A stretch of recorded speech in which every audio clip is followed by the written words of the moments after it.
the topic today is the selection of a research approach. And the focus is specifically on 6 subjects or 6 subtopics. The first one is the 3 research approaches, which are the quantitative, qualitative, and mixed methods approaches. Then there are the 4 worldviews, which include positivism, constructivism, transformative, and pragmatic. These are the 4 worldviews that we will focus on today. And they are just examples, there are many. There are 3 categories of research designs: quantitative, qualitative, and mixed methods designs. And if you see here, you see there is a very strong linkage between the approaches and the designs, because the designs support the approaches. Even the worldviews, all of them are supporting the approaches. So the good thing is that there is a very strong linkage between the research designs and the research approaches, as well as the research methods. Then we will also look at the research methods, the research approaches as worldviews, designs, and methods. Here, under this subtopic, we would see how we integrate the worldviews, the research designs, and the methods under the research approach. Then the last thing would be the criteria for selecting a research approach. And I want to declare upfront that if we don't finish any of the subtopics, we can defer them to the next workshop, or if they are not, if you don't feel that they're not very important and you can study on your own, then we would stop where we would have stopped. Then the rest of the topics you can study on your own, because we're going to make this presentation available to everybody. And we've got specific outcomes, and they are actually based on the work that we will do today. They include understanding of the research approach, because this is the main topic. This is the principal topic with a number of subtopics. Then we should be able to make a distinction among the 3 research approaches and their uses. We've already mentioned them: quantitative, qualitative, and the mixed methods approach. We should also be able to select appropriate research design for research topics. And lastly, to integrate the worldviews, research designs, and the research methods under the research approach. The other thing that I have not written here is that apart from selecting appropriate research designs for the research topic, it is also important that when we finish here and we go and study further, we should be able again to select the correct research approach and the methods. The methods will be supporting the designs, and the designs and the worldviews would also, all of them collectively, be supporting the selected research approach. But let's just start now by understanding what research approaches are. These are plans and the procedures for research that span the steps from broad assumptions to detailed methods of data collection, data analysis, and interpretation. So this is a step-by-step process.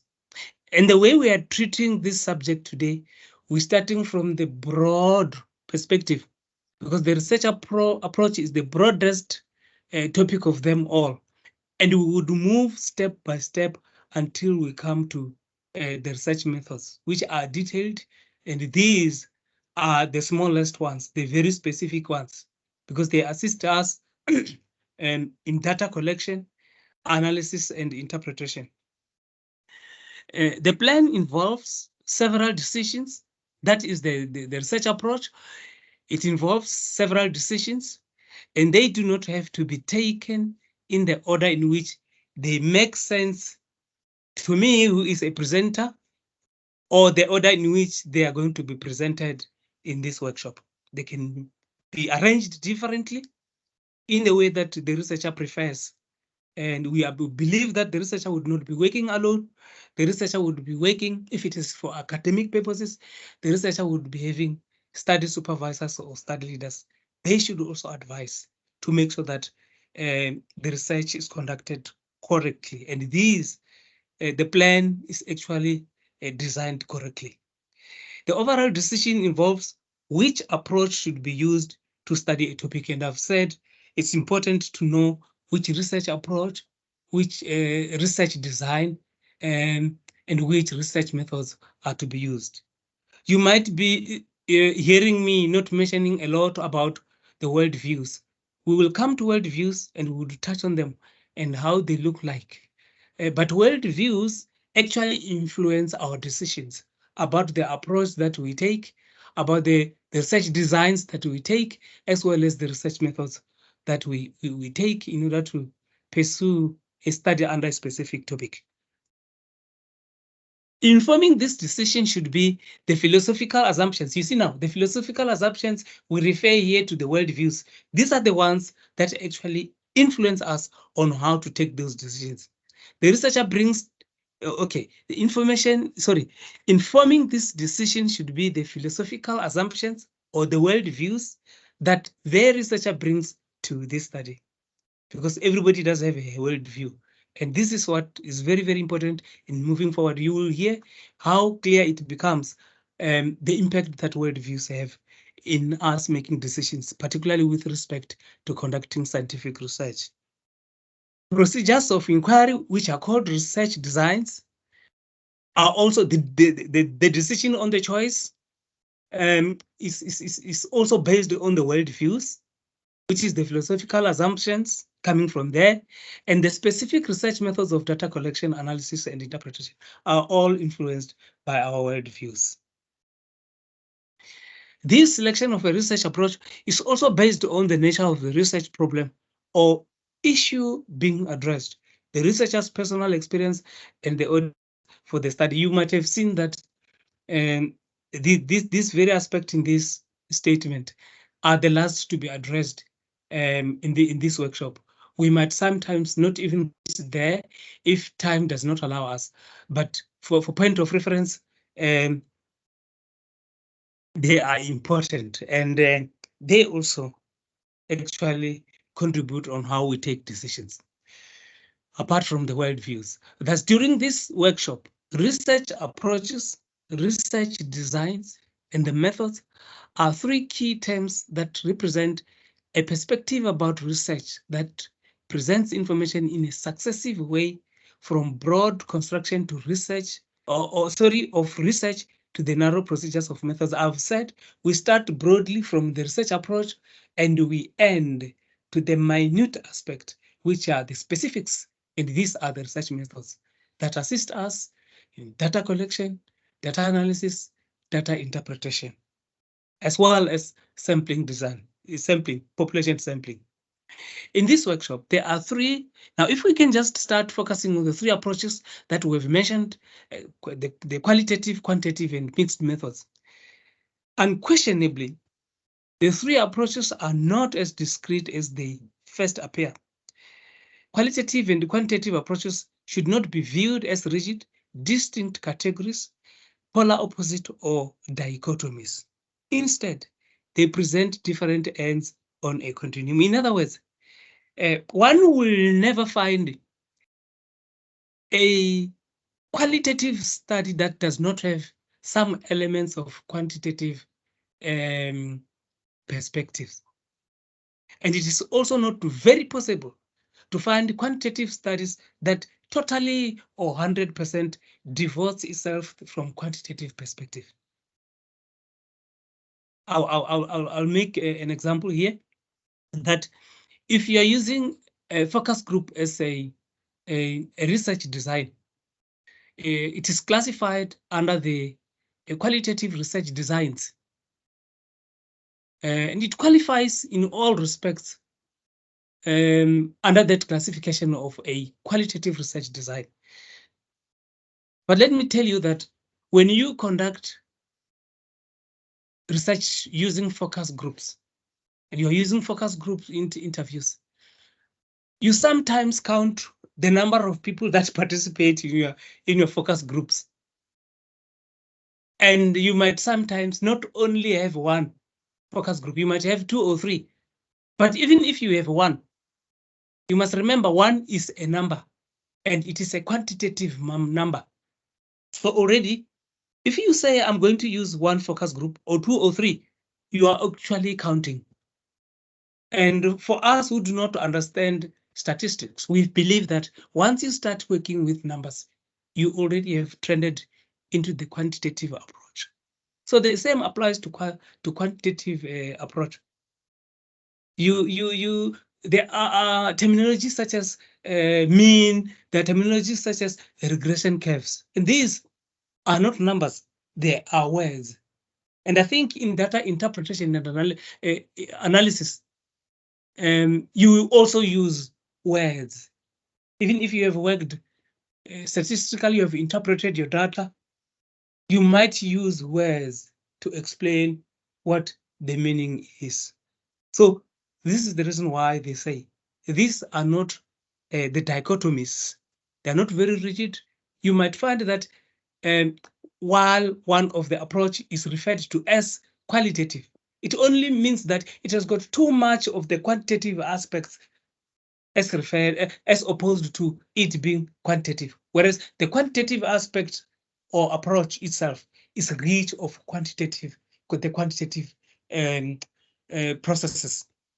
So these should not be seen as discrete and as very far from each other, because in order to build what you call the mixed approach, you borrow from the two, and it sits in the middle. It sits in between them, and that is where you have got your mixed up. The more you move to the left, if you are moving towards the qualitative, then it is qualitative. The more you move to the left, if it is moving towards quantitative, then your research approach is referred to as quantitative. This is too much details. A study tends to be more qualitative than quantitative, or vice versa. Mixed methods research reside in the middle of this continuum because it incorporates elements of both qualitative and quantitative approaches, as I've said. Often, the distinction between qualitative research and quantitative research is framed in terms of using words which are from a qualitative point of view, rather than using numbers which belong to the quantitative approach, or using closed-ended questions or open-ended questions. I think this is very clear and so simple. And I just have taken one of the extracts from one of the documents where I want to indicate the difference, just simply in practical terms, how it happens in research while one is collecting data and while one is actually interpreting and analyzing data. And I've got question 1.3 here. It says, which, if any, traditional methods are used to prevent soil erosion? And this, to me, is an open-ended question. And we just described open-ended questions as belonging to a qualitative approach. And later on, you would see how respondents have responded to this qualitative question. I've also made an extract of one paragraph. But before we go there, let me also touch on question number 1.4. All these two are from a specific questionnaire. Questionnaire. 1.4 is a closed-ended question. It says, are these methods still used? And there you are limited only to 3 options. If you don't agree, you would say no. If you don't know, you take the last one. But if you agree, you are the yes. But you don't say anything except taking yes, no, or don't know. And there you just put a cross.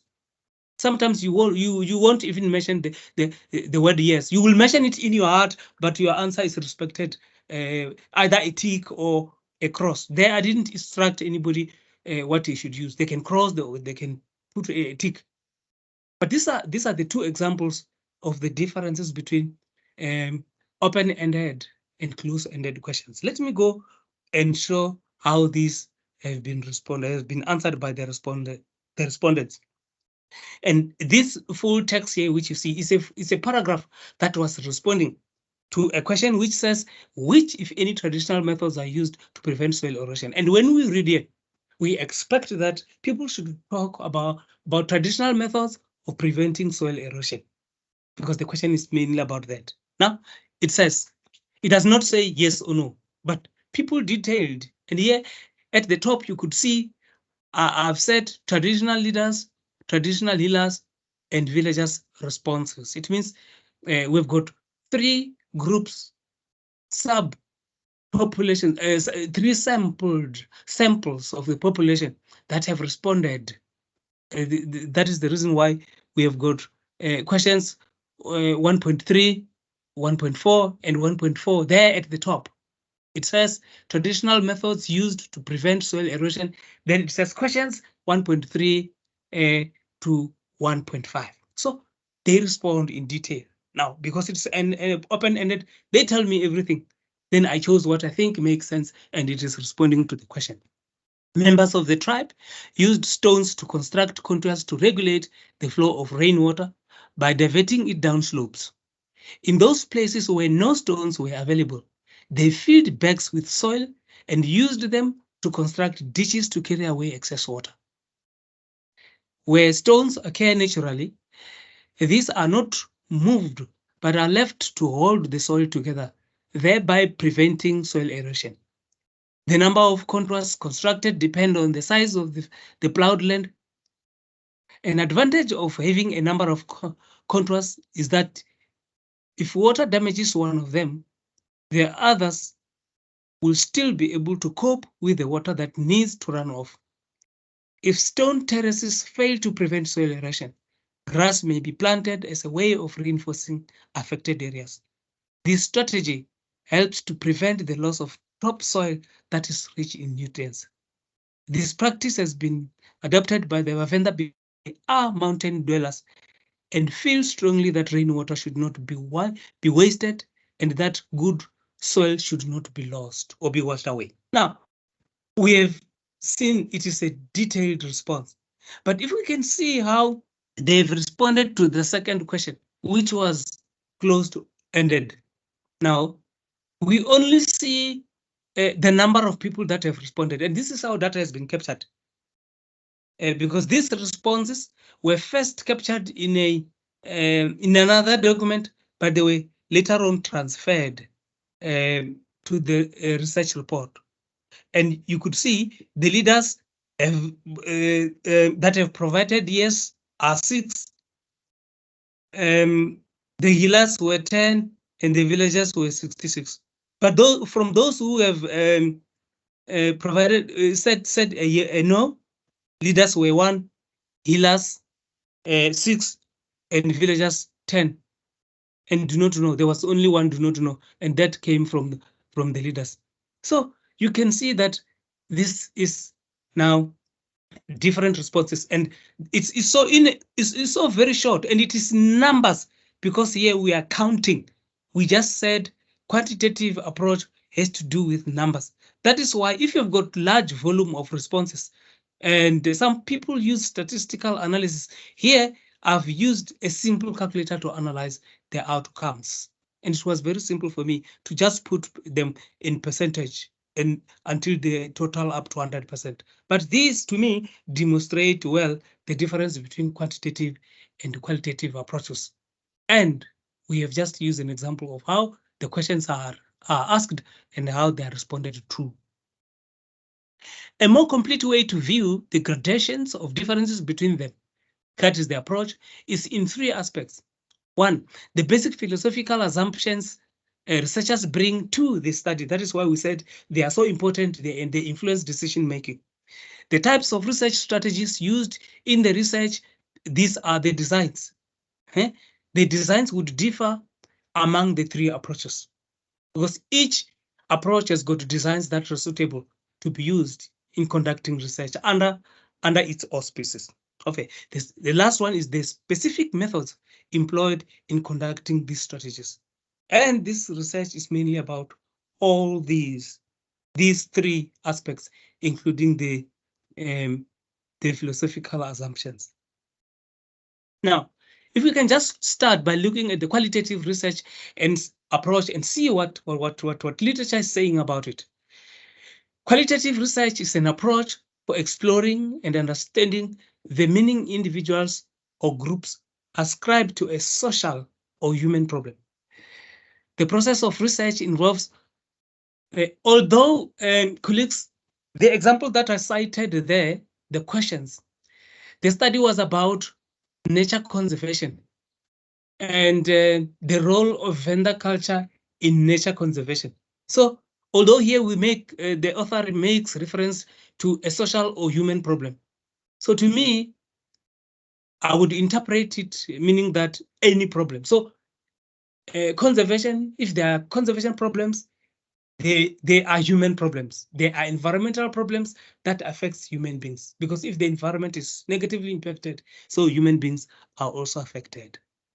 So the process of research involves imaging questions and procedures that are typically collected in the participant setting, data is analyzed inductively, building from particular to general themes, and the researcher makes interpretations of the meaning of the data. The final written report has a flexible structure.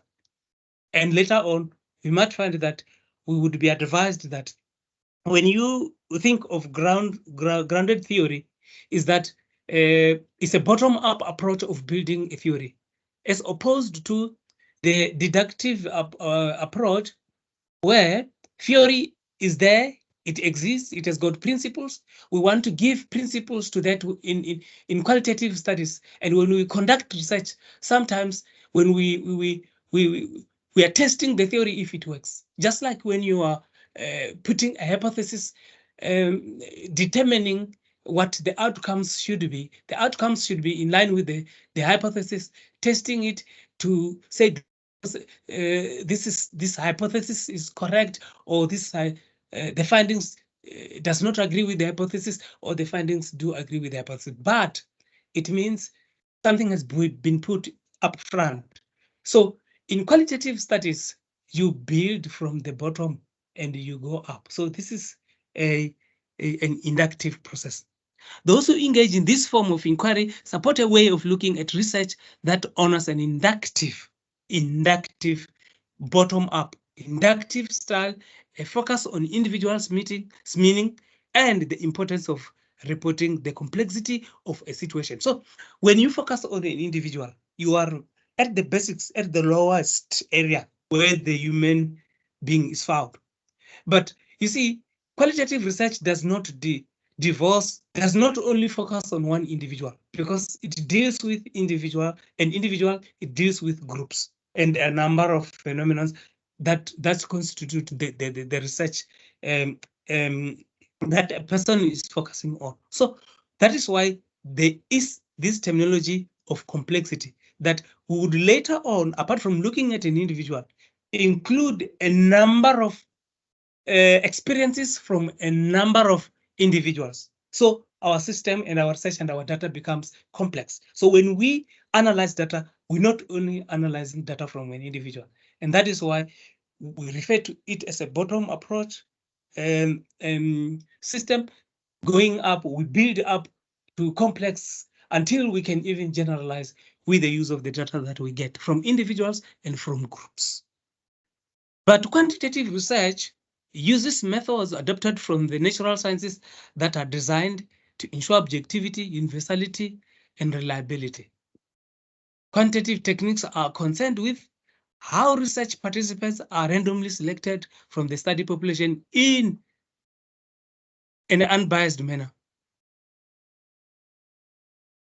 So we can also say it is concerned with how variables are randomly selected from the study population in an unbiased manner.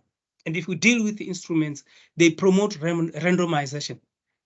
It's only that I don't have an example of an instrument project that has been executed through instruments because I did not conduct any of the quantitative research. The standardized questionnaire or intervention they receive, you see, when you have got a questionnaire and you approach it from a quantitative point of view, you ask a question as it is from the questionnaire, and you ask everyone in the same manner, regardless of how he responds. This is opposed to qualitative, because in qualitative, if a person responds in a specific way, when you probe and you make follow-up, then you base it on what the person has said. But here we are actually maintaining objectivity.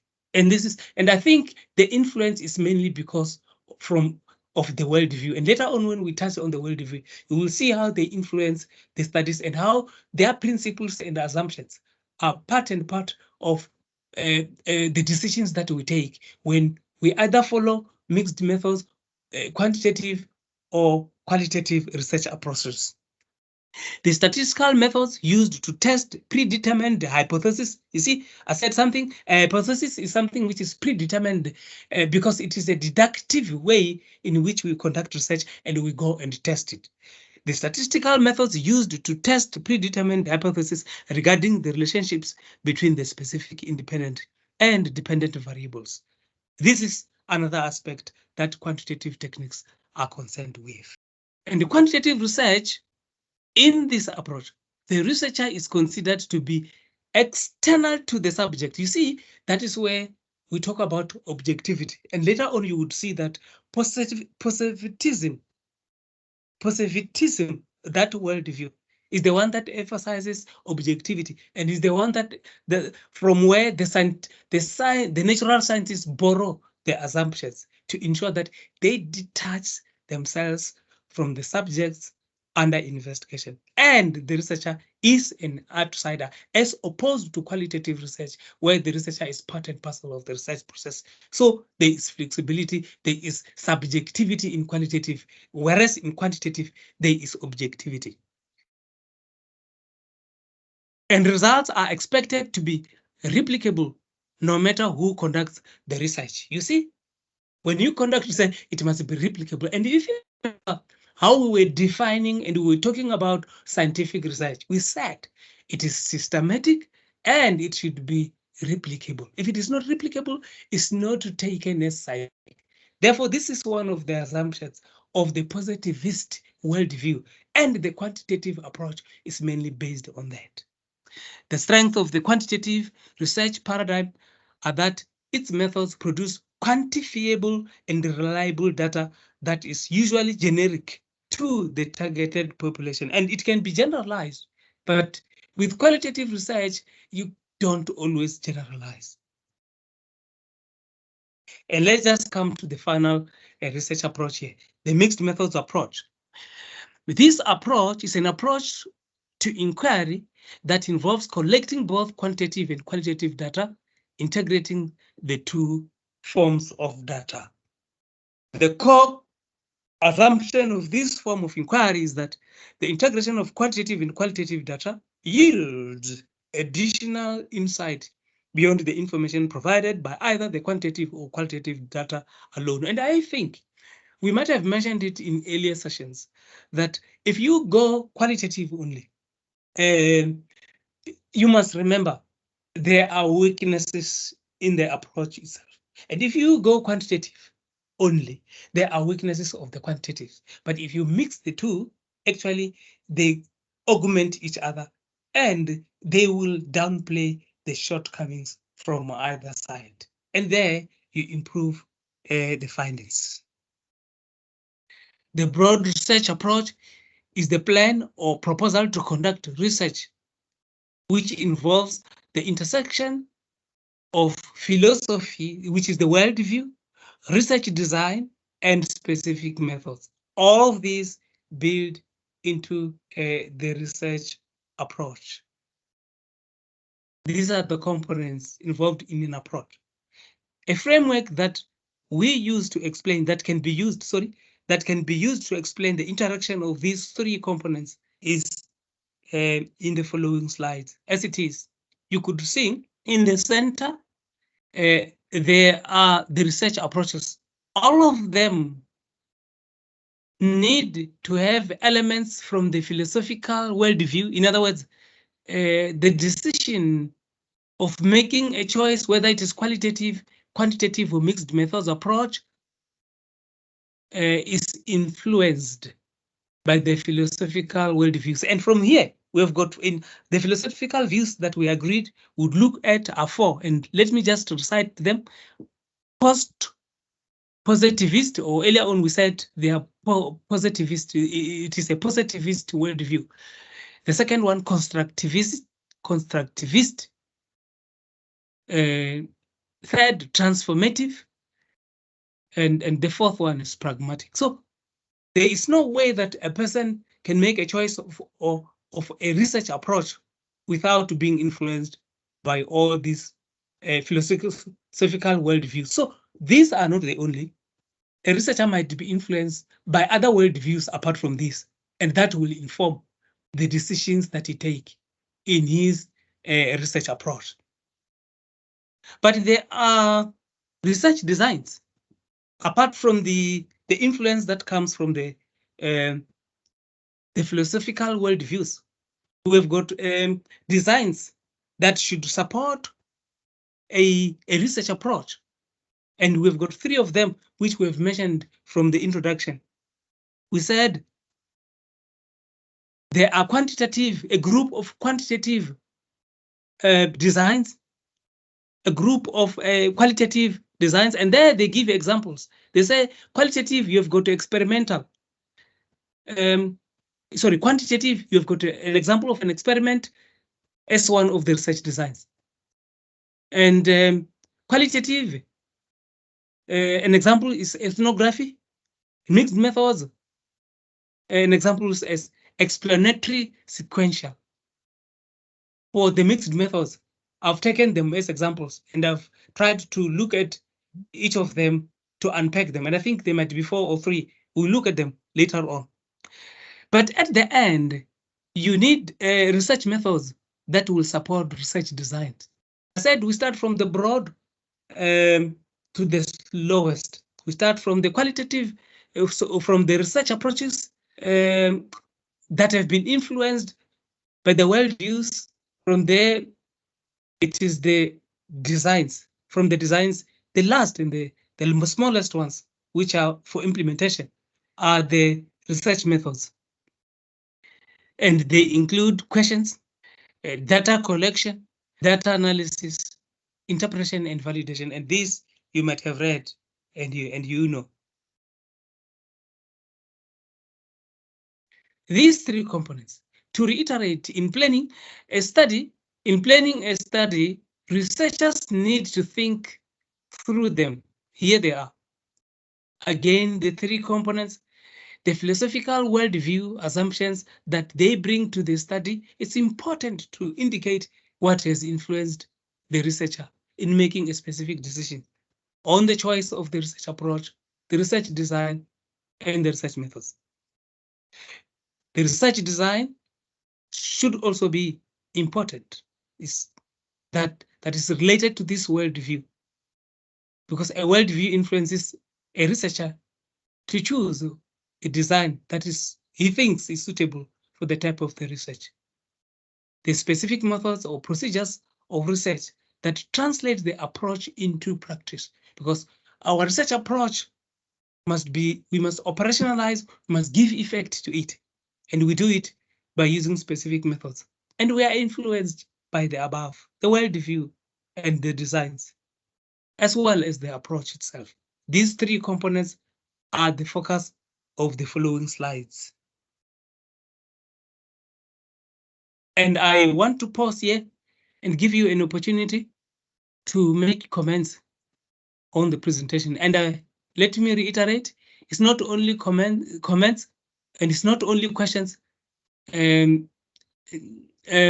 All participants can respond to a question from any participant here. And participants can comment on what I've said.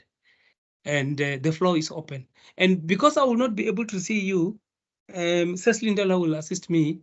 But if I quickly would be able to see you, then I will also interject and say, hey, come in. So, but the floor is open for us to pose questions. You are speaking over my head. I don't even know what to listen. I don't even know what's going on. If you can just do me a favor, please, just 5 minutes or 2 minutes, can you just wrap it up on what is this whole presentation all about and how can it really impact on my research and just a summary, because I don't even know what to ask you because I don't Alright. I don't understand. Honestly, I don't. Okay, it's fine. Susan, the other thing is, I'm going to summarize it now in few statements, but you are welcome to engage me outside this session, or you can even send emails, or you can ask a meeting with me. We can deal with I'll them do that. in a nice way. But Okay. let me summarize. Let me summarize. Here, when you conduct research, you have to have an approach, because research is a step-by-step process. We've said from the earlier sessions that it is a systematic approach. It's a systematic process. So an approach will detail those steps for you, all of them. And here I've mentioned the 4 steps. And I want to indicate the topic says the selection of research approach. Indeed, it is like that. But I want to say that research approach appears to be the broadest of them all. And it is followed by world views in terms of the way in which I presented. But in the middle of my presentation, I've indicated that a choice of anything, an approach, a design, or a method is based on your worldview. Because your worldview, later on, you will see that has got your experience in it, has got your supervisors there with you. You've got your research communities that are there that influence you. Please use this approach or this design or this research method. So we are unpacking that group of 4 aspects that constitute the research stages that one needs to follow when you conduct research. So we're trying to unpack them now. You will see when we unpack further that maybe it will become even clear. So, Doctor, I just want to know if I'm appearing as a guest. I'm not sure. If my research approach is qualitative research, then the worldview will be a constructive worldview. I'm just asking, and then the design will be ethnographic. I think ethnographic, but I need to understand what is ethnographic. If it is a design that I need to use as a qualitative researcher. All right. This literature does explain Doctor. this. Yes. There is a slide where I explain how you integrate. Yes. Hello. Do you hear me? Hello. Yes, Doc, we can hear you. Yes. So I've got a slide that shows how you can integrate your research approach and the worldview, the design, and the research methods. So please remind me if we don't reach that destination. Please, before we exit or we close, refer me to that so that we go to that slide and talk about it and indicate how these do talk to each other. And I've used an example of projects that I've conducted that have used specific designs and influenced by the specific worldviews, because I've got a worldview because of my background and the community within which I was conducting research, my supervisors and the research community, even the discipline where I come from. I'm a conservator, environmental management. So people that are deal with the environment influence my decisions, the choices that I make in terms of the research approach, in terms of design, as well as the research methods. We'll go to this slide. And yeah, this is the, can I take this as the last hand so that we can move and we track ourselves until we get to that slide? Doc, before you move, sorry. Yes. The previous speaker spoke to what I wanted to ask you. So you mentioned something around as much as you might have chosen a qualitative study. To a Mhm. certain extent, there will be some statistical element to it, like this example that you gave. So are we saying that how do I pose this question to you? Somehow, some way, there will be some statistical approach to it, even though it will purely be for interpretation. No, I'm not saying that. What do we say? I'm saying it from a rudimentary, from a very basic point of view. You know, did you see when I was showing you an open-ended question as well as closed-ended questions? My closed-ended questions are so many in my. I've got a lot of those tables. I didn't even do pie charts. I didn't even do graphs. I only did tables. And a lot of things were explanations, tables with open-ended, closed-ended questions. So I never did statistics. And I don't consider, and mine, for that matter, was mixed methods, because I've got open-ended questions, closed-ended questions. So it was a mixed method. It is not even qualitative. You see? So what I was saying is, in qualitative, I would show you an example when we go to that slide that I referred to.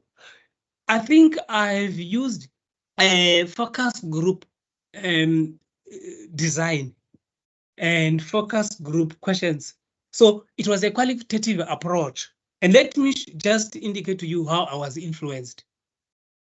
It's because earlier on, I had two research processes that I completed using participatory action research, which is a qualitative approach. Whereas the first one, where you saw the qualitative and the quantitative questions, it was a mixed methods. That was my first master's when I was doing nature conservation. But in that one, mixed methods, no statistics. So in all the other ones, the participatory action research, two research projects, no questions like the ones in mixed methods. But in those, let me show you an example where I was doing fieldwork under participatory action research. So there was a stage where I conducted transect walks. You see, in transect walks, you are going, the respondents were showing me different points, water resources impacts, and we could count 1, 2, 3, 4 impacts, or fountains that were the impacts, or 2 fountains that were not highly impacted. So those are numbers. But I said the research was qualitative itself. And I did not subject my interpretation into statistics. Neither did I do statistics when I had the mixed methods. So I was just showing, it is just for purposes of explaining that no one would ever run away from numbers, and no one would ever run away from words. You see, because here they make a distinction between qualitative and quantitative in terms of either closed-ended questions or open-ended questions, or numbers, or the use of words. So that is only for purposes of explanation. I'm not saying you have to do statistics. So can we, okay, the one that we're going to give an opportunity now, can we allow that one to be the last one so that we can move? So some of the things you can ask as we move along. Maybe some answers are somewhere along the way, we don't know. Yeah, the hand that is standing can ask a question now so that we can close. Is this a legacy end? Yeah. It's Caleb here. Maybe, I don't know whether, can you hear me, Doc? I do. Yes. Okay, thank you very much. Basically, maybe I can make a comment. The first comment is around the worldview and the approaches. So maybe just a comment here. When you take any approach or any worldview, it automatically determines which approach you have to talk about, because the worldview actually talks about your own belief, what actually informs your belief in terms of your research area. And for instance, if you want to talk about the positivist, you are trying to look at your influence here. You believe in maybe scientific evidence.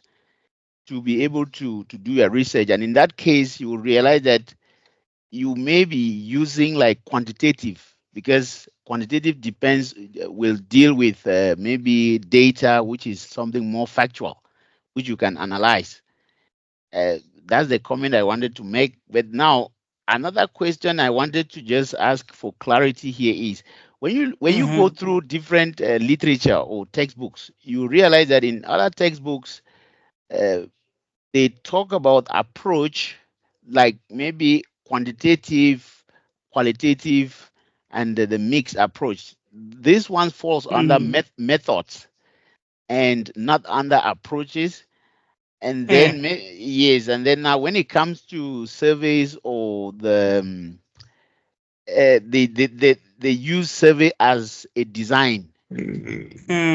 And then when it comes to questionnaire, then they describe it as an instrument. So I don't know whether there is a specific maybe way in which we need to present it, or must we just follow it the way you're presenting it here?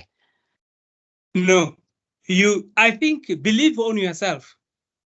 Let me tell you my honest fact. The choice of words and the way I design my research projects is informed by my worldview, as you have stated. So everybody has got his own worldview. You see, my worldview even includes that I am a nature conservator. But there is a difference between me, a nature conservator, and another type of a natural scientist. There are people who are natural scientists and their strength is on quantitative research approach. And those are the people that conduct experiments. So the terminology that they use would not be necessarily, it won't be the same as the terminology that I use, because mine, I lean towards are more qualitative than quantitative. Although in the mixed methods, I had some elements of quantitative aspects. So myself, I'm more a qualitative person, but I'm a natural scientist, by the way, colleagues. But I did not do hard sciences, your chemistry, your physics, and I did not do those. So I also did not do statistics. So my language is qualitative related. And even books, the way you are saying it, Caleb, books use different terminologies to mean things that other people use different terminologies. And I cannot force a person to use the terminologies that I like. And I believe that you are disciplined. If you have got a supervisor, if you are doing it for academic purposes, the supervisor should be able to advise. And in the discipline, you have got specific terminologies and concepts. You know, quantitative people will use variables, dependent and independent, intervening variable. You see, when they do experiments, there is control populations and control sample and so on. You see, no, that I don't do because I'm a qualitative person. You see, but I can guide. There are people that I do guide, even if they're doing quantitative, but I'm not a master there because I don't want to mislead them. So my language is good for the people that are doing qualitative research. Can we continue? Now, if we start with the worldviews, here they are. Although these, the philosophical ideas remain largely hidden in research, they still influence the practice of research and need to be identified, because this is just what is behind me, which I carry in my head.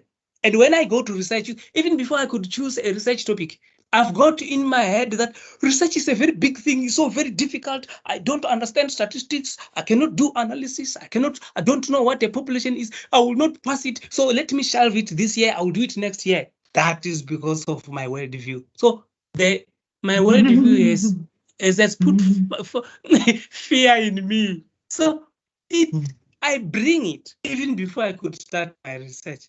No, but it is suggested that individuals preparing a research proposal or a plan make explicit the larger philosophical ideas they espouse. This information will help explain why they choose qualitative, quantitative, or mixed methods or approaches. You see now, in other words, the worldview is there even before you can choose an approach. And the Caleb has just said this. In writing about worldviews, a proposal might include a section that addresses the following: the philosophical worldview proposed in this study, a definition of basic ideas of that worldview, how the worldview shaped the approach selected and chosen, the decision made by that researcher. In this workshop, the term worldview refers to basic set of beliefs that guide action. Now, Caleb, I'm in agreement with your understanding of the worldviews. Look, others have called these worldviews paradigms. You see now, they don't say worldviews, they say paradigms. And before I could use the literature that I've used in compiling this presentation, I was calling them paradigms. But when I read, then this guy is using worldviews. Then I flew with his language. But epistemology, others call them epistemologies and ontologies. And when I read somewhere, I said philosophical views in research. Then they list epistemology, ontology, and other two, if they even include research methods. Or they are broadly conceived research methodologies. There you see now. And somewhere when you go to dictionary or some other explanations, you want to find out what research methodologies is. Somebody would say it's a collection of all the methods that you use. Now, methods are those that you use to collect data, do data analysis, population sampling, and interpretation of data. So authors would use different terminology, but be comfortable to use what convinces you, because you would convince everybody if you know that you got it from a recent source or most of the reputable sources. Worldviews are seen as a general philosophical orientation there about the world and the nature of research that a researcher brings to a study. I think research is this big thing or it's a small thing. To me, I will deal with it. Individuals develop worldviews based on their discipline, a nature conservator or a law student, a statistician, an engineering, an IT, food technologist, an agricultural extension officer. The research communities also belong to the discipline. The advisors and mentors are the people that are supervising us and past research experiences. You know, colleagues, what I learned, your advisors, your mentors, and your study leaders are very, very important, because these are the people that will make sure that you are not compromised. And when you finish your studies, they'll make sure that you are not challenged and you are not shut down by the external examiners. And if you follow, you listen to them, but you are studying, then be sure that indeed they're going to be there for you every time. So all these are sources of your worldviews. They influence how you make your choices. The types of beliefs held by an individual researcher, Caleb has said that, based on these factors, will often lead to embracing a strong qualitative or mixed methods approach. I just said to you, because I've done participatory action research twice, then when I conducted another study, then I was influenced by prior experience using qualitative in the form of focus groups. And here I just show you how I was influenced. My mentor, my experience, the research community within which I find myself had influence on me using mixed methods. And after I've used mixed methods in the first project, when I come to the second project, then I said, no, let me choose one of the legs here from the mixed. Then I went qualitative. It was participatory research, and I repeated it in the third project.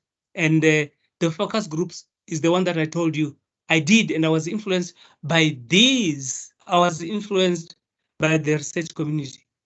But you can see I was influenced from the first, second, third, and fourth project because of the mentor, the experience, in the research community. So every one of us would be influenced differently in accordance to where they are, what their experiences are, their mentor and the research community. In this workshop, then we're going to look at those the 4 worldviews: post-positivism, constructivism, transformative, and pragmatism. The major elements of each of these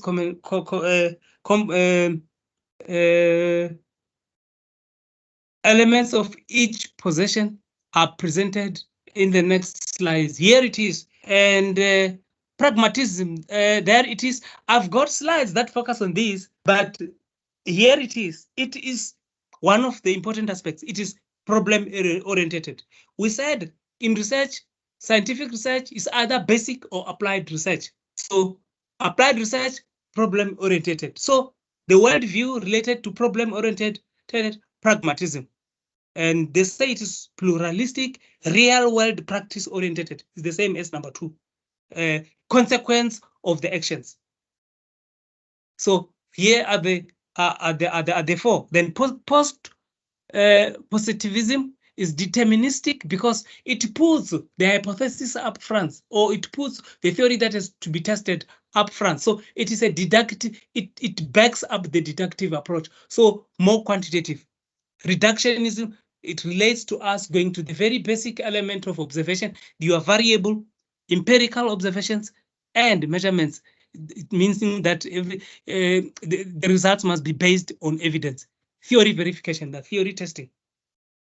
The transformation, political, power and justice oriented, collaborative, change oriented. This has to do with empowerment. This has got to do with community involvement to change the lives of people, to ensure that there's social justice. Constructivism, understanding multiple participant meanings, social and historical construction, theory generation. So this one is the one where we say it generates theory bottom up. So it's the one that backs the inductive approach in research, where you gather data. Your data must eventually, when interpreted, lead to categories of themes, and at some stage even generalization and towards theory building. And I forgot your name, sister. If you still feel that you don't understand pragmatism, we've got a slide that we can zoom into it, but I don't want us to go to the slides that deal with all of them. We can choose pragmatism if you want. Are you still interested, or you are happy now? You understand it? I think I understand it. Thanks, Doctor. I think I was just wondering whether, from a legal perspective, like if it was a case dealing with labor law, yes. I think pragmatism and the transformative approaches probably would be the most appropriate then, I would think, right? Okay. Yeah. Thank you very much. And sister, I'm so happy that you are attending this workshop, although you belong to the School of Law, to the College of Law, because I noted that you have got different research approach, isn't it? I think it is a bit different because it's a lot of there's a lot of legislation, case law. Yes. Yeah, those are like the primary sources that we would be using, but yes. I think this is still very helpful. Yes, I saw it yesterday while I was doing my literature search, while I was relaxing. I came across some articles that show that there is a different approach used in law research. So, but I didn't read that one. But if you want me to read sometimes, so we can engage outside this platform, then it's fine. Then we can share our understanding of the approach, and then we can deliberate on specific concepts. But I did note what you're saying, that a lot of documents is decided case, legislation, documents, and so on. But the other time, I don't know if you were here, somebody was asking, was talking about this, and I said, what about if I want to understand the impact of the decision of the International Court of Justice, the Palestinian South African case in South Africa and in Israel?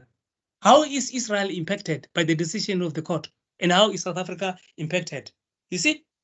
And I run away now. I don't want to do your documents. I want to do subject it to qualitative research or to quantitative research outside the prescript of that approach, which is specifically law-based. And I think somebody did agree that no, yeah, maybe it can, but we cannot force you to deviate and to move out from your discipline, because that is what informs your world view, and it will assist you in actually accomplishing research in terms of your requirements. Now, we have dealt with the research approach. We have dealt with the world views. Now we're coming to the third aspects, which are the research designs. Even here, we would have, I think we would have, there would be 3 categories, and there would be many of them. Then we wouldn't go to all of the categories, but I've chosen that we look at mixed research designs as an example. Then we can even eventually look at how we integrate all the aspects, all the 4 components in a research approach. The researcher not only selects a qualitative, quantitative, or mixed methods study to conduct, the inquirer also decides on a type of study within these 3 choices. And we just said designs relate and they need to support the approach. Research designs are types of inquiry within qualitative, quantitative, and mixed methods approaches that provide specific direction for procedures in a research study. Now, it will provide specific direction within the context of a chosen research approach. Others have called them strategies or inquiries. Now, there it is. Now, different terminology again, that meaning one thing. And I think it is accepted. You can use either of these terminology. It will still be accepted as part of the scientific process. An overview of these designs is shown in the next slide. Here it is again. I summarize here, and if then we would have a snapshot on some of the mixed methods designs. Here we've got under quantitative, we've got experiments, non-experimental designs such as the survey, we've got longitudinal designs. And under qualitative, we've got narrative, phenomenology, ground theory, ethnographies, case studies. And lastly, under mixed methods designs, convergent parallel, explanatory, sequential, and exploratory sequential, complex designs with embedded core. And they say in one embedded design that we can even focus on in this presentation. Now these designs involve combining or integration or qualitative and quantitative research and data in a research study. Qualitative data tends to be open-ended without predetermined responses. Here we are. While quantitative data usually includes closed-ended responses, such as found on questionnaires, and responses can be determined in a way that one would have to choose yes, no, I don't know, or agree, strongly disagree, or slightly disagree, something like that on a sliding scale or whatever. But you can see they are just trying to show the differences again, and it again helps us to clarify concepts. In time, mixed methods tend towards the systematic integration of quantitative and qualitative data, and the idea of ways to combine the data through different types of research designs emerged. And this is what we're going to look at now in the next statements. And these next statements would indicate to us the advantage that we find in using mixed methods designs. The first one is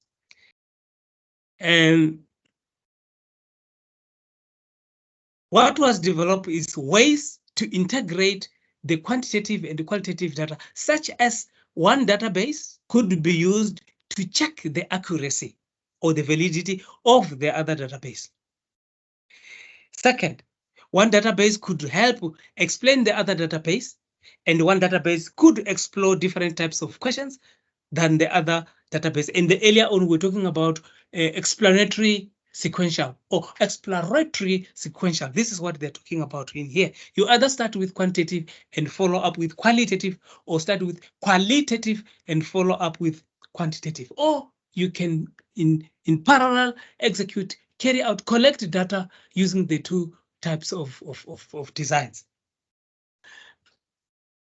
One database could lead to better instruments when instruments are not well suited for a sample of population.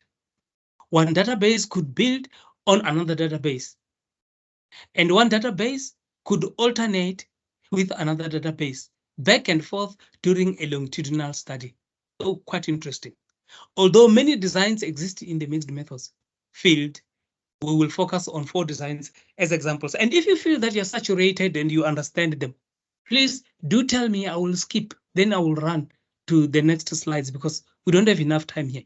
Yeah, we've got the first methods here, the first design here, which is referred to as embedded. In this design, that is where the quantitative and qualitative data are collected simultaneously, but the qualitative data is embedded within the quantitative data. To me, I think the principal data collection here is quantitative and then is supported by qualitative. The design is best used when you want to focus on the quantitative data. You see now, it means it is the principal data, but you still need to understand how the qualitative data further explains it. Do you remember when I had the 2 questions, the open-ended and closed-ended, I had them side by side. Fortunately, unfortunately, I did not start with quantitative. I started with qualitative. Traditional methods of controlling soil erosion. Then they explained, they said, are they still used? Then they started to say yes or no.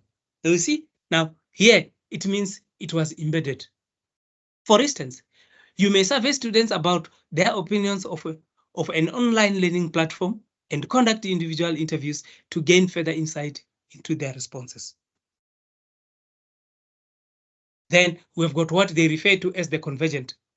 This mixed methods design is a form of mixed methods design in which the researcher converges or merges quantitative and qualitative data in order to provide a comprehensive analysis of the research problem. In this design, the investigator typically collects both forms of data at roughly the same time. And then, but it is parallel. They're not, it's not embedded. You don't have quantitative embedded inside qualitative. Sorry, you don't have qualitative embedded in quantitative. They are parallel. So data collection is separate but simultaneously. Then you integrate the information in the interpretation of the overall results. It means not in the analysis. There's data collection, analysis, and interpretation. So you converge there at the end. Contradictions or incongruent findings are explained or further probed in this design, which is quite interesting. And that is where, colleagues, when we talk of the mixed methods, we always emphasize the point that the other one would augment the other one so that the weaknesses are actually addressed. They strengthen in each other. They complement each other. So that is the main important aspect of the mixed methods. Then we've got the explanatory sequential mixed methods. And this one is one in which the researcher first conducts quantitative research. First is quantitative, and second, we analyze the results that we've collected quantitative. Then we build on these results to explain them in more detail with qualitative research. In other words, we would identify variables that we need further explanation. And that is where, based on that, we develop questions, qualitative questions that would go and collect data that explains those variables better than quantitative measures. It is considered explanatory because the initial quantitative data results are explained further with the qualitative data. You see, qualitative enhances the understanding in that data that has been collected with quantitative. Remember, quantitative will not give you a detailed. It will do a survey or a superficial collection of data with very shallow information. But when you want to go deeper into some of the variables or aspects of phenomenon under investigation, then you develop qualitative measures, qualitative questions and then they give you detailed explanations and information about the phenomenon under investigation. This design is considered sequential because the initial quantitative phase is followed by the qualitative phase. Sequential means following, in my understanding. I interpret it into vendor because I am a vendor. That is my worldview. This type of design is popular in fields with a strong quantitative orientation. Hence, the project begins with a quantitative process and followed by a qualitative. So it should lean towards the qualitative. Now, do you hear now?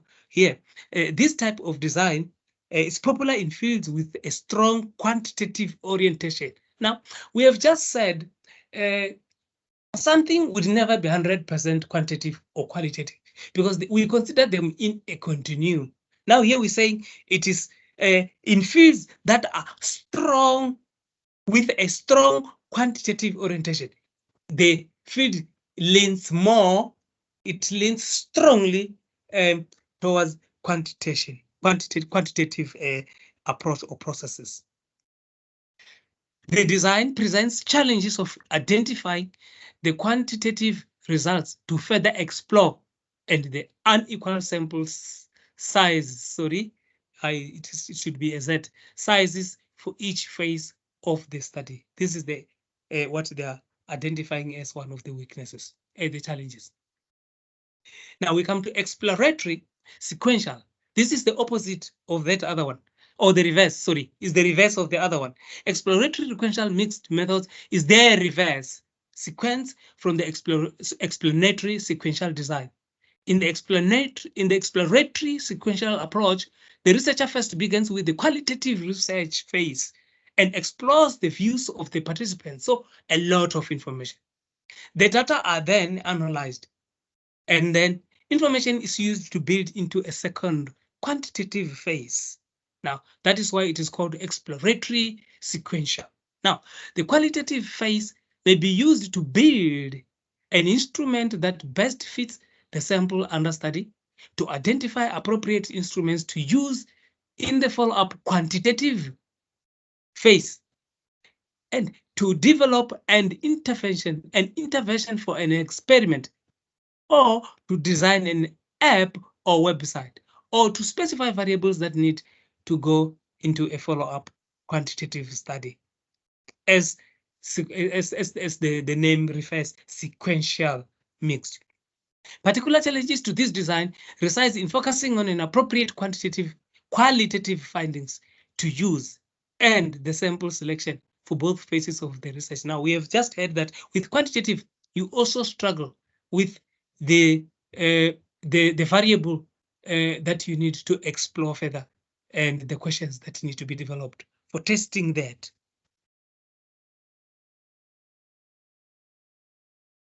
How are we doing in terms of time?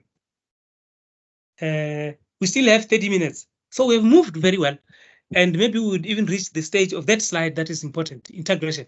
Now, here, research methods are at the third level in the framework, and these are the specific research methods that involve the forms of data collection, analysis, and interpretation. And I think they also include sampling design, which sample of the population, how to actually sample. It is useful to consider the full range of possibilities of data collection and to organize these methods. For an example, by their degree of predetermined nature, you see now, quantitative, they use close-ended versus open-ended, and quantitative versus qualitative, and their focus on numeric versus non-numeric. It means quantitative versus quantitative. This is just an emphasis of the points that we made in earlier slides. And here are the methods grouped in terms of the specific designs. Under quantitative designs, we've got quantitative methods which are predetermined. They are instruments-based questions. There are instruments-based questions. There are performance data, attitude data, observational data, census data, statistical analysis, statistical interpretation. So you could see that quantitative has to do with statistical interpretation, statistical analysis, and things that are decisions that are made even before you could conduct your research. While you're still designing, there are things that you put up front, your theories, your hypothesis that you're going to test. So all these belong to quantitative design, and therefore they are quantitative methods. And the mixed methods also belong to the mixed design, the mixed methods design. Yes. So these methods are both predetermined and imaging. And because they are borrowing from qualitative and quantitative, so they sit in the middle. So they borrow from imaging methods and predetermined methods from both the two. Then they build one, both predetermined and imaging methods. Both open-ended and closed-ended, because they mix closed-ended from quantitative and the open-ended from qualitative, so they sit in the middle again. Multiple forms of data drawing on all possibilities, because they've got quantitative data, which is from quantitative, which are quantitative in nature, from a different design, and qualitative data, which is also from qualitative design. So in the middle again, statistical and text analysis, statistical which belongs to quantitative, and text analysis which belongs to qualitative. They sit again in the middle. We need to overemphasize that. Across data basis interpretation, we will be interpreting quantitative data and qualitative data. Again, emphasis of the mixture of methods, because these are called mixed methods. And the last one, which is qualitative methods, has got imaging. We've already said it. Open-ended, we've already said that. Interview data, observation data, document data, and audiovisual data, text and image data analysis, themes, patterns, and interpretation. They as opposed to what happens under quantitative and mixed methods. So this is a summary of the research methods that need to support the different types of research design and the different types of research approaches. And here I've said something about them again, generally, without being specific. I said researchers could collect data on an instrument or test, or gather information on a behavioral checklist. Now here they put an example of observation of a worker engaged in a complex skill. Now on the other hand, on the other end of the continuum, collecting data might involve visiting a research site and observing the behavior of individuals without predetermined questions, or conducting an interview in which the individual is allowed to talk openly about a topic, largely without the use of a specific question. Oh, when we have checklist, then we are quantitative. When we don't have checklist, we are open-ended, then we are qualitative. This is just to indicate different approaches using different research methods at a very low level. The choice of methods turns on whether the intent is to specify the type of information to be collected in advance, which in advance belongs to quantitative hypothesis and theory testing of the study, or to allow it to emerge from participants in the program. We said grounded theory, which belongs to qualitative study, is the one that through which the data is emerging and it is built up until it can generate a theory. It is a bottom-up approach. It's versus the top-down approach, which is deductive. This one is inductive. Something that has to do with the emergence from the bottom is inductive. Also, the type of data analyzed may be numeric information, gathered on scales of instruments. Now, numeric, then we refer to quantitative again, or text information, which is again quantitative. Text information recording and reporting the voice of the participants. Researchers make interpretations of the statistical results, which is quantitative, or they interpret the themes or patterns that emerge from the data, which is again qualitative. So there's a lot of examples here and a lot of statements that emphasize, actually, to assist us to understand more and no longer doubt ourselves. We are mastering the concepts. In some forms of research, both qualitative and quantitative data are collected, analyzed, and interpreted, which I think here they're talking about methods that are used in mixed designs, mixed mixed approaches. Instruments data may be augmented with open-ended observations. You see, quantitative instruments can be augmented with open-ended observations, which are qualitative, so we've mixed the two, or census data may be followed by in-depth census data, which is a result of the survey. Census is population survey, can be followed by in-depth exploratory interviews. So it is a mixture of the two. So this is an overemphasis. In this case of mixing methods, the researcher makes inferences across both the quantitative and the qualitative data, which is the statement that we've already referred to earlier on in the slides. Now, we come to an important aspect, and I said I was longing to reach this slide. This is not the one, but after this, we will get that slides that integrates the approaches, the worldviews, the methods, and the designs. The worldviews, the designs, and the methods all contribute to a research approach that tends to be either quantitative, qualitative, or mixed. The approach belongs to these three categories, as we have seen earlier on when we started. Typical scenarios of research can illustrate how these three elements combine into a research design as follows. And this is the slide that I want us to look at and decide if we agree with it or we don't, because this is the research that some of the projects that I've conducted. And if I was off tangents, yes, I was off tangents today. I think differently, but if I was on target, then maybe it was by luck, or maybe by then I had already mastered the process. But let's just view them as types of examples. The establishment of catchment. This is one of the projects, and it was okay. It was submitted for examination and it passed in 2019, Northwest University. I think I made reference to it in earlier workshop.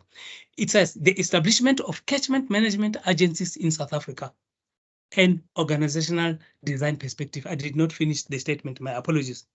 Now, this was a qualitative, this one used a qualitative approach.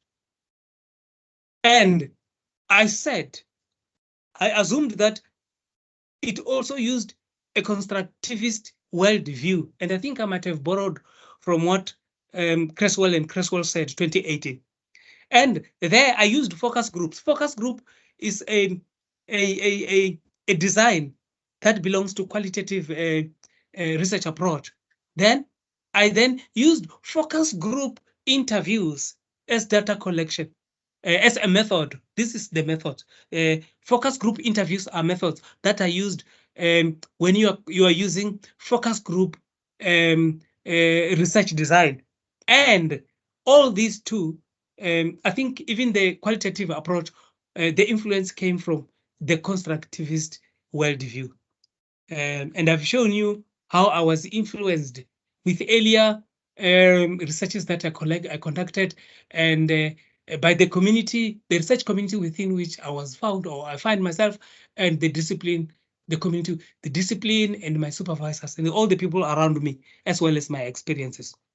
So when I finish this slide, the next slide, then I would pause so that we can see if we understand this.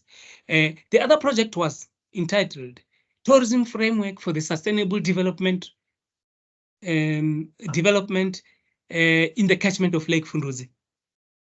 Then this approach was qualitative, and then I was influenced by the transformative worldview. That is why I used participatory action research design as a design suitable to achieve transformative agenda here. So I could see changes in the lives of people. This is the reason why the topic also is entitled sustainable development. So in other words, I want to promote the livelihoods of the people through developing a tourism initiative so that people can be empowered and stand on their own. And they could participate. They participated, for your example, for your information, they participated in the research process, because when I had to plan days on which I have to go on site, they were the ones deciding. When we had to conduct transect walks, they are the ones who decided the trails and the route that we need to take. They are the ones who decided specific water resources, which at the end became tourist resources to be developed. They are the ones who took meat there. They're the ones who determined the impacts that were there. They are the ones who could even make recommendations on what type of tourist attractions could be developed. Did I lose you? Is Sorry, there a I problem? muted by mistake. Sorry. Oh, my apologies. Okay. So the people were involved, were empowered, and I want to tell you that I had established 4 research teams. So these teams, all of them were researchers, and I did not write. I did not while we were collecting data. They were scribes, and they could determine what data should be collected because I had empowered them. And this is because of the transformative worldview, where people need to be empowered, need to be capacitated to improve their livelihoods. And there, I said I used transect works. In addition, I also used participatory mapping. Actually, I started with participatory mapping, then transect works. When I closed, we had the planning process to close the study. So these are the 2 examples, but there is the last one here. This one that does have to do with the role of culture, the role of vendor culture, which I like the most. It says, the title is The Role of Vendor Culture in Nature Conservation, a case study of the inhabitants of the Jibasa area. And here it was mixed methods. It was my first project, my first research project, PE Technicon, and it was passed, and then it is dated 2001. And this used a pragmatic worldview, like the focus group. And there, the method there was embedded. So in other words, mixed methods, mixed methods approach, and then pragmatic worldviews, and mixed methods, research design, embedded mixed method design. And the methods, data collection methods, face-to-face interviews. There, I was asking close-ended questions, and I asked open-ended questions. There were a lot of descriptions, if you've seen, and there were short responses, if you've seen, because they were numerical. Yes or no, yes or no, or I don't know. And I want to stop here. Now, there, we have reached that stage where the integration has been indicated. And I want to hear now what your views are and what you feel now. Now that we started by indicating the 4 package, which was the research approach and the worldview, the research designs, and eventually the research methods.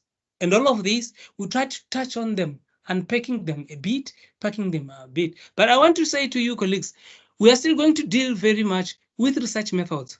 We will focus on these face-to-face interviews. We shall have a dedicated session on it, and we shall have a dedicated session on focus group. And if time allows us, we'll also have a dedicated session on participatory action research. So that opportunity is still there, and we will also be able to relate to the worldview as well as the research approach and the specific methods as well as the research designs. So I have touched all the 4 elements of the research approach.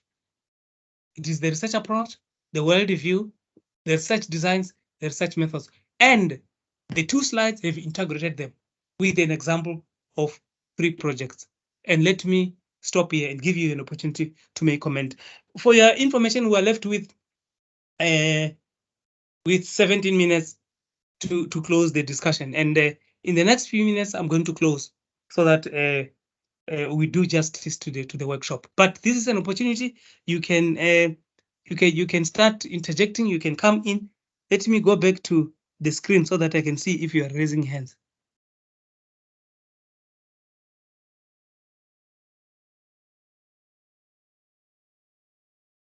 Yes, there's a hand, Mbonani. Yes, come on.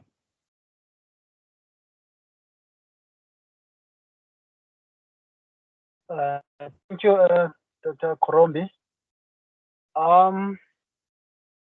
mine, I just want to find out. I'm doing the master's dissertation, and my topic is about exploration of internet banking fraud awareness to combat phishing in the banking industry of South Africa. And I chose my data collection method as a document analysis.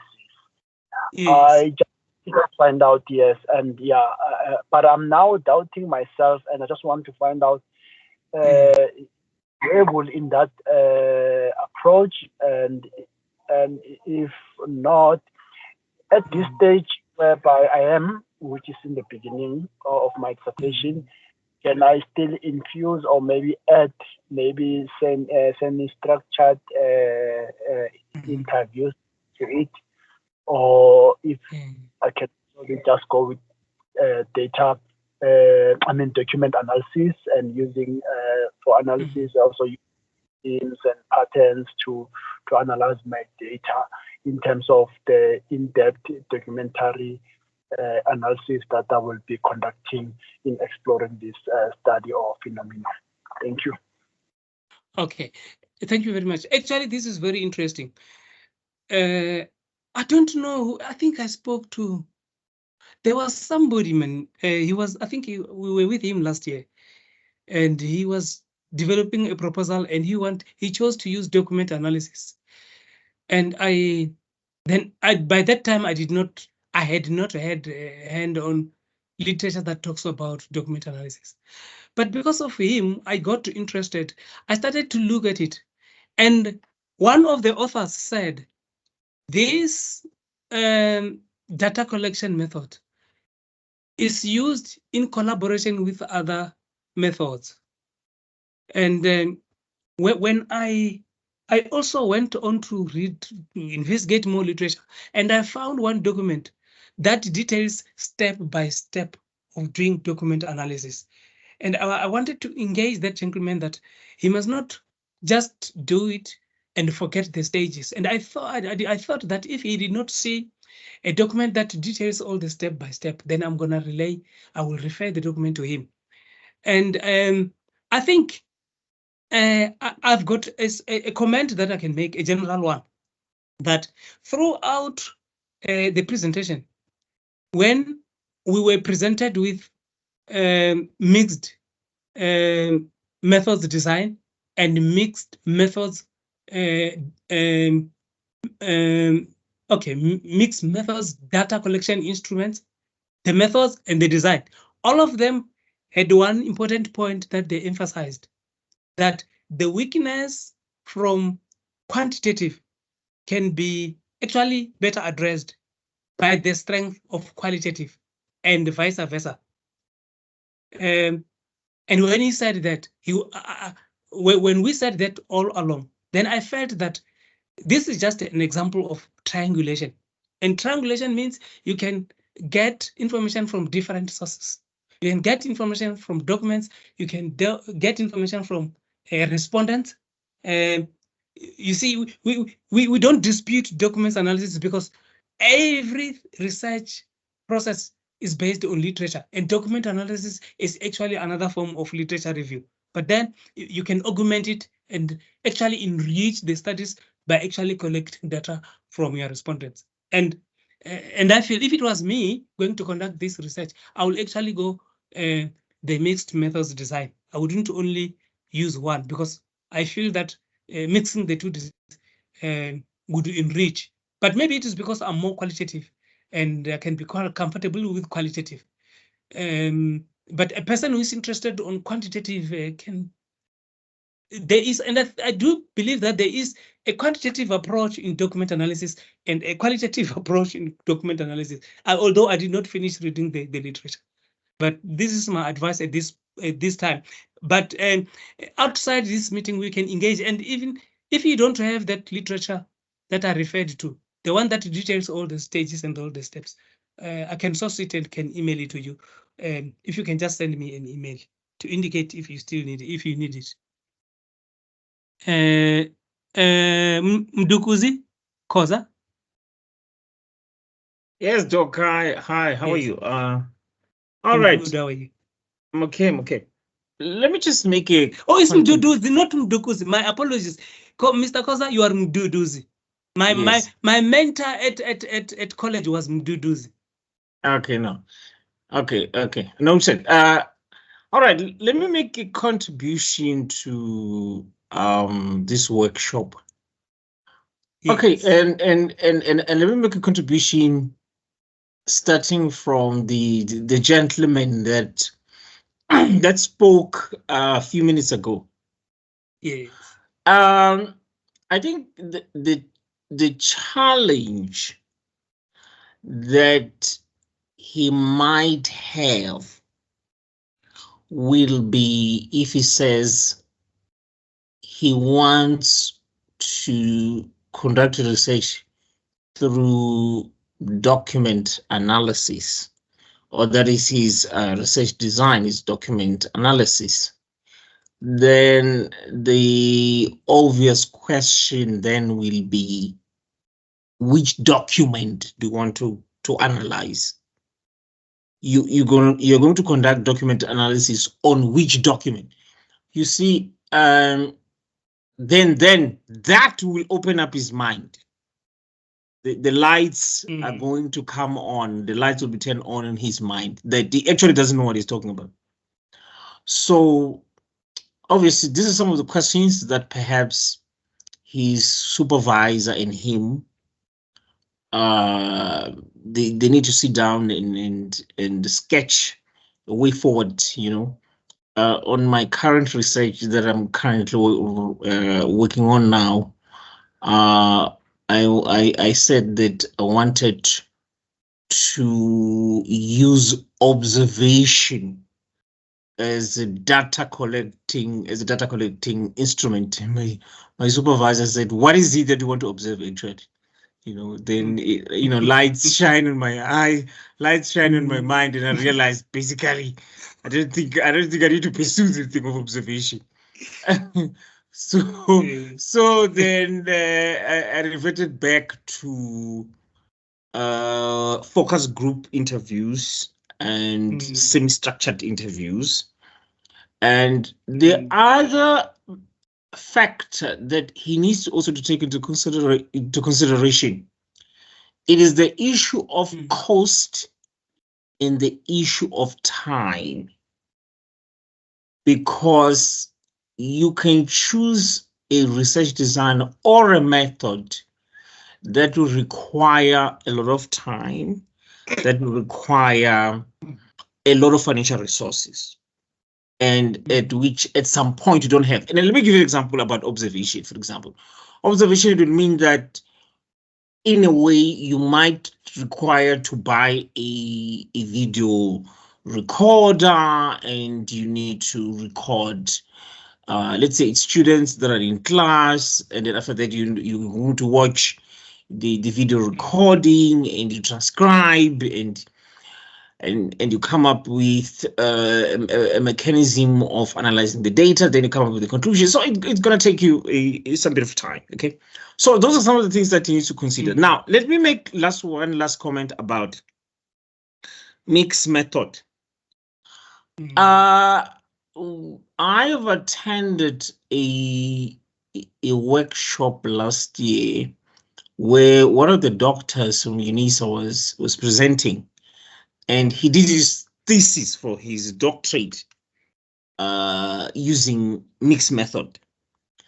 Now, what was said was that at a master's level, you are not encouraged to do masters using a mixed method. You rather do your masters either in quantitative method or in qualitative method. You can pursue your thesis using a mixed method. But now, this is what you need to be aware of. If you're going to choose a mixed method in a doctorate level, if you're going to choose a mixed method in a doctorate level, you are actually going to do 2 doctorates. So then that will take you 6 years probabilities, because you have to collect data through quantitative. You have to collect data through qualitative. You have to analyze data through quantitative. You need to analyze data through qualitative. So you're actually doing 2 theses, and that will take you considerable amount of time than your normal time that you have to take when you're doing a PhD, which is 3 years. It might take you 5 to 6 years, because that's where now you have statistics playing in. You need to get a statistician, because you have quantitative data. You have to analyze that data. You need a statistician. Then that's going to take you quite considerable amount of time. Not that people are just discouraged, but those are some of the realities that are there. All right. Thank you for that comment. And I want to make a proposal. Yes. That we move forward. We stop here.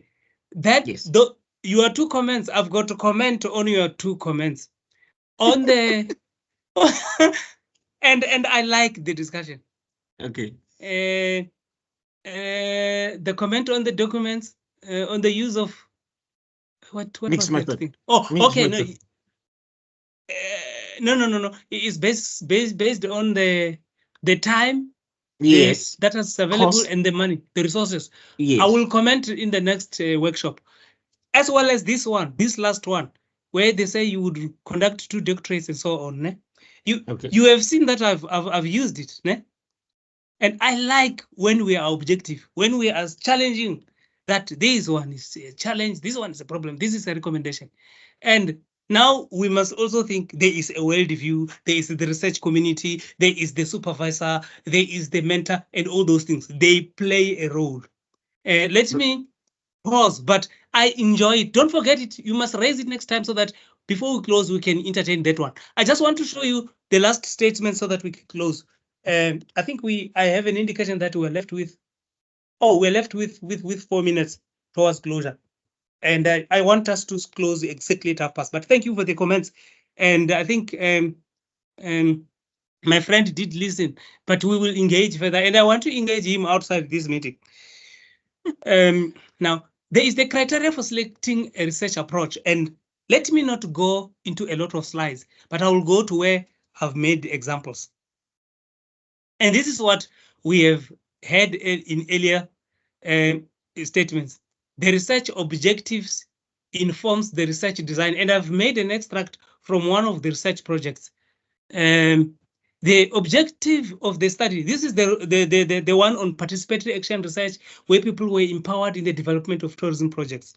Now, there is a specific objective here, actually 1.4, number 2, objective number 2, to utilize participatory action as a research methodology with a view to encourage the involvement of rural communities in sustainable tourism development. So this thing is either that it came first as part of my worldview, and I forced it into my research proposal, and eventually it became one of the objectives of the study, because it might have been my reason why I'm going to study there. Or because I've chosen participatory action research, then it was one way of giving effect to the research design. You see now? So now this shows how now the research objectives can have an impact now on decisions that we have to make, particularly the research design. Now let's move now to another one. There's another example here. The